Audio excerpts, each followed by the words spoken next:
enjoying your Tuesday so far. Thanks for joining me for Tara's Tuesday Talk. I'm Tara Garcia, and I'm just loving that we get a chance to hang out and chat together again today. And I wanted to discuss a little bit with you the importance of knowledge and learning. As some of you may know, if you've been hanging out with Identity Mission for a while, we host a orphan care conference every May, the end of May here in Honduras. And this will be our 7th year. So our team has a lot rolling for that. Invitations going out. You may be seeing some of it on Facebook. But I kind of just wanted to talk to you today about why in the world we do this conference. It's a lot of work. But we do love it, and there is a purpose behind it, and it's very dear to us because when Jorge and I first started out in foster care, we had no idea what we were doing. Go figure. The Lord seems to like to call us to things like that, doesn't he? And not that we're not still every day realizing how to do something better or differently.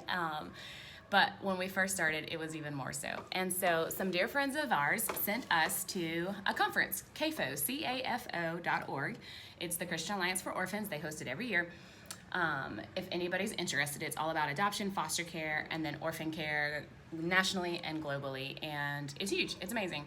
And some friends sent us to that. Shout out to Angie and Dave Dunlevy for basically being the reason Identity Mission figured out what we were doing.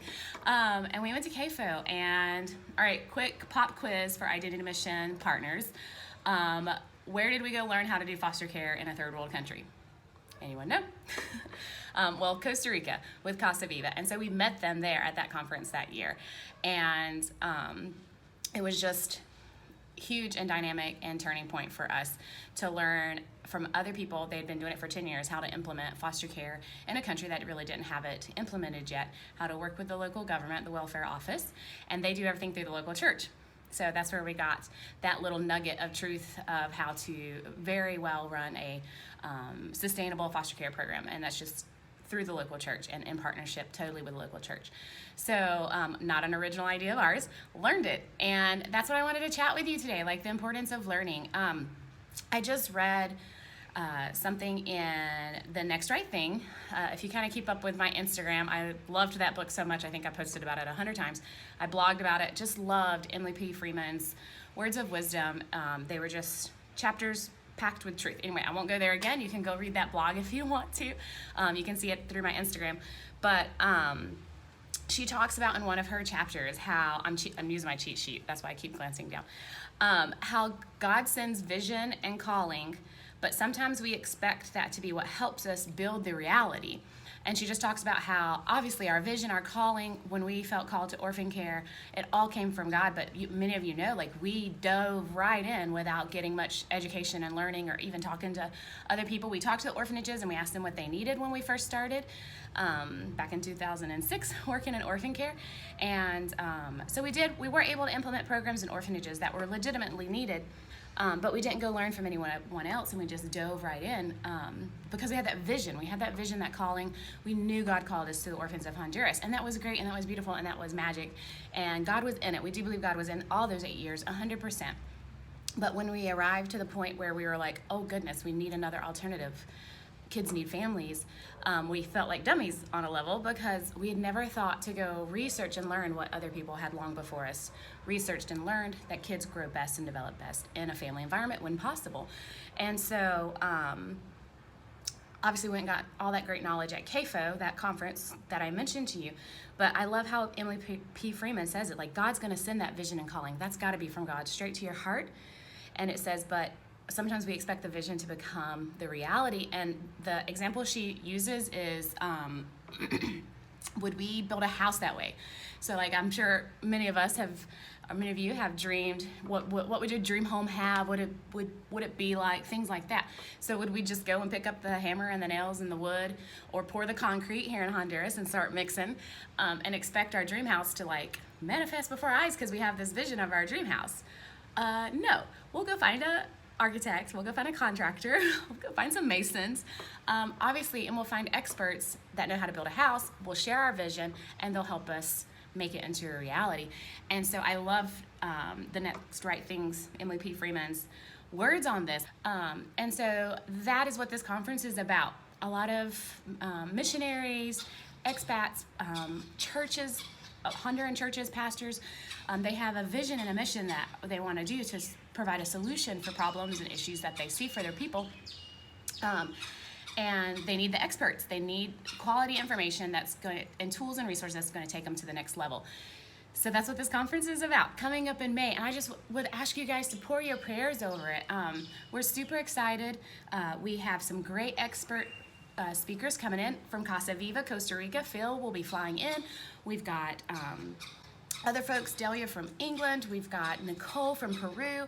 And we're just so excited. We've got local Honduran experts in trauma care, TBRI, things that can just equip the caretakers of orphans, the directors of organizations, the pastors of churches. They can just come together, and there's a workshop for all of them, and there's these tools that they can just grab so that they can have the reality of what their vision is. They can have the expert knowledge.